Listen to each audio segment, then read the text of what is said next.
So I am been buying any money I can find. I'm throwing into crypto, literally in nothing else right now. I'm super focused. And it feels always the darkest before dawn. And Christ, does it feel ugly right now. I mean, everybody hates everybody and everybody's accusing everybody of being a scam. I think 2023 will be a good year. It might be a bit volatile, but it'll be okay. And 2024 is probably really good. So I'm like, okay, so, I want to buy this, I want to buy that, and I want to buy...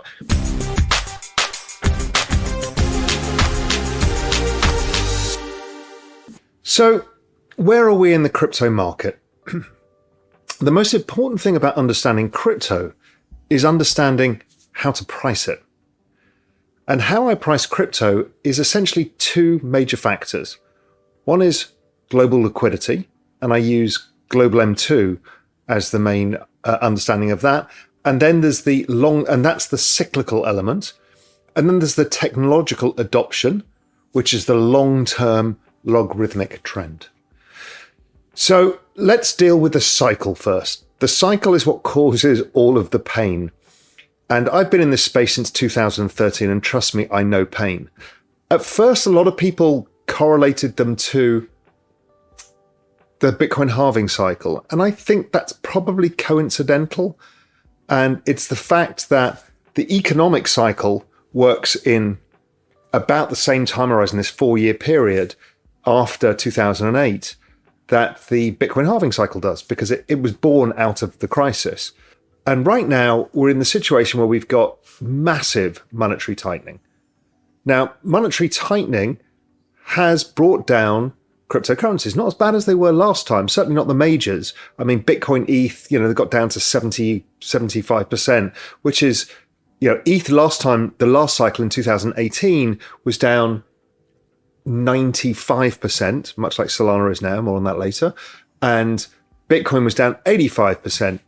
So we're seeing a less dramatic tightening because there's more people involved in the network, which is the growth of the network is more robust over time. We'll come more into that. Now, there is a lot of speculation in crypto. I get that, because there is in most new technologies, we get that in technology stocks themselves. So right now, we are at the bottom of the monetary cycle.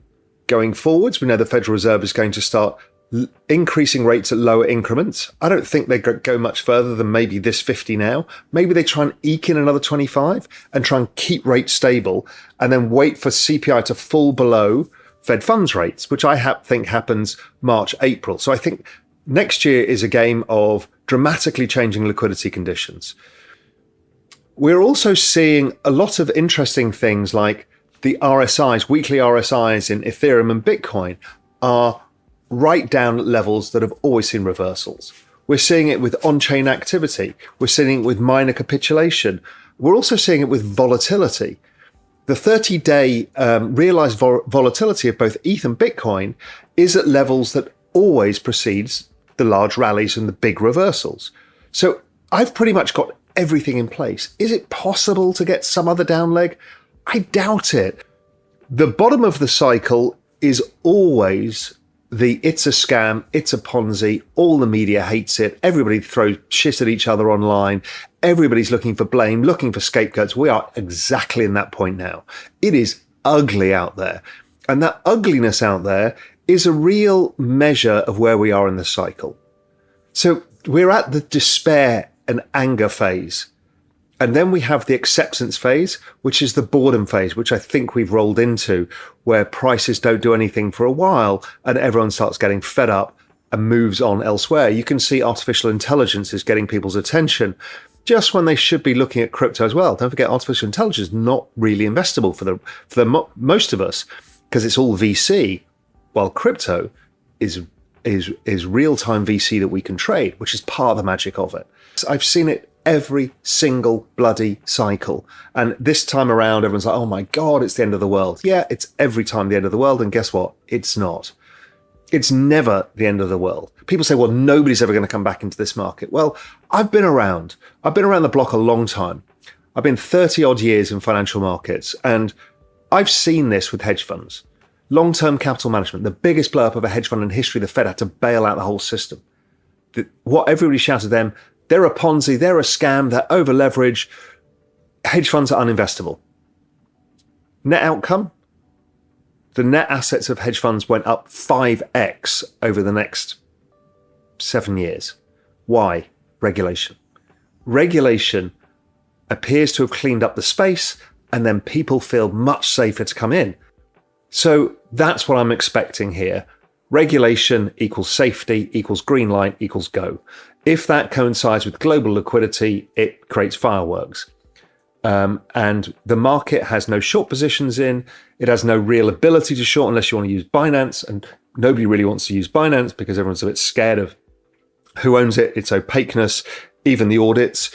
And so therefore, you've got very few shorts and you've got a massive amount of money coming into the market. And stuff like ETH is deflationary the more volume there is. So the more volume there is, the less ETH's around, the more kind of reflexive in price it is. So I think we're setting up for a super interesting cycle. So I am been buying any money I can find. I'm throwing into crypto, literally in nothing else right now.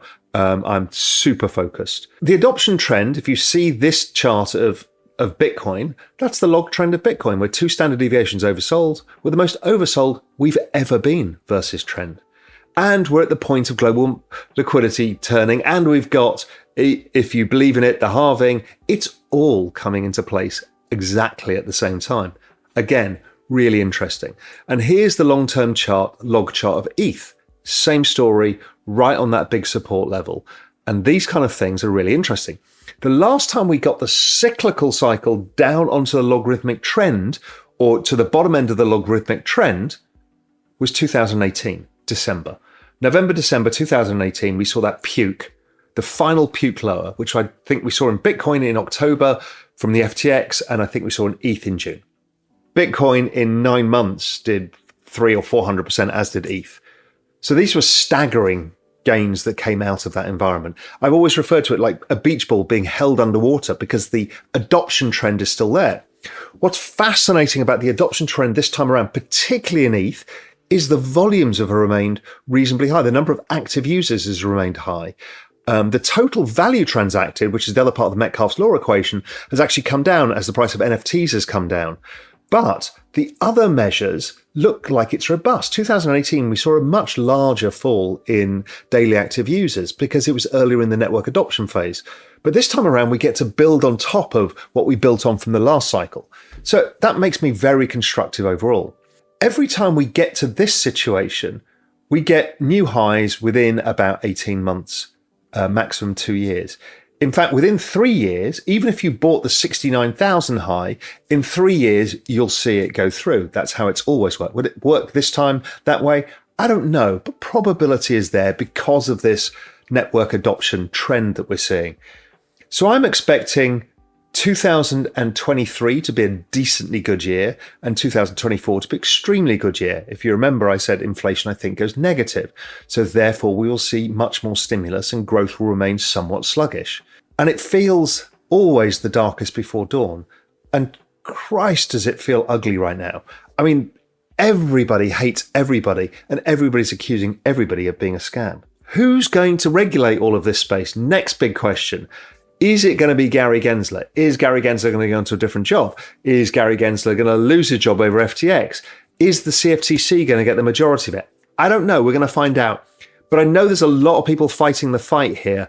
People like Ryan Selkis, Senator Loomis, and a whole bunch of others who are in DC, Brian Armstrong, making sure we get the right rulings and a fairness that the space requires to flourish.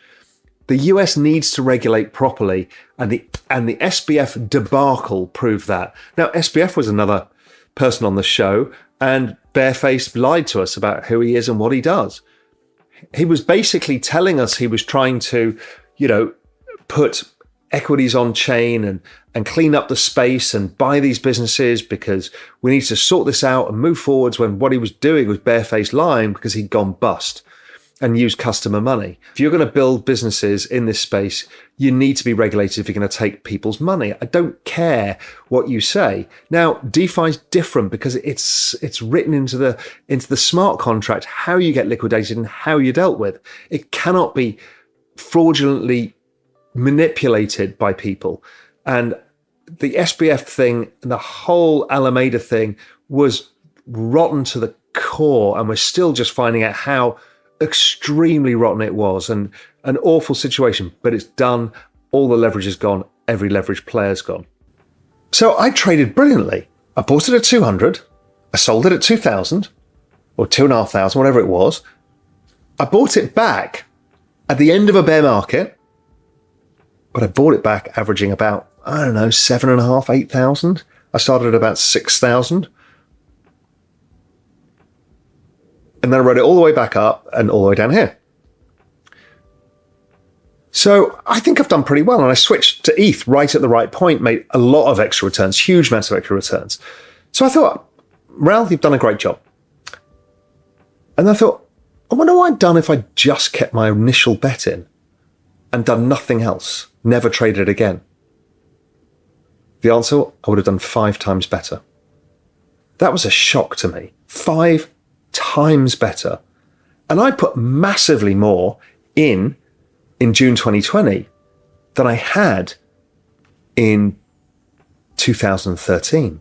That's what really hammered home the final lesson about long-term trends. And then I thought, well, I also know this network adoption model, and I know this logarithmic trend, and I know this monetary tightening cycle. What happens if I just added the same position every time it got here to this point in the cycle? I'd have done 25 times better. So all I've been doing is letting it come down. And as soon as we've got here, I started really adding in June. And I've been adding ever since. Now, it's a recession. Nobody's got a lot of cash, and nor do I. But I'm doing what I can because, every time you get here, the upside is 10, 20, 30x, depending on what you're buying and where you are. And obviously, you'll get 1,000x and whatever it is, random thing. I can't pick those things ever. You're lucky if you get them. But the point being is the overall space usually does 20x, something like that. Well, 20x of a small bet, still one hell of a bet, and better than you'll get in any other financial instrument. I think 2023 will be a good year. It might be a bit volatile, but it'll be okay. And 2024 is probably really good. So I'm like, okay, so, I want to buy this, I want to buy that, and I want to buy... And then I just look at the charts of all of them versus ETH. And it just looks like it's going to outperform. In fact, it did from the 2018 low. So it's the superior bet, whether it's volatility adjusted or outright. And I want the outright. I don't really care about the vol adjusted bet right now. I'm treating the whole lot as an option. And again, just to confirm, I don't use leverage.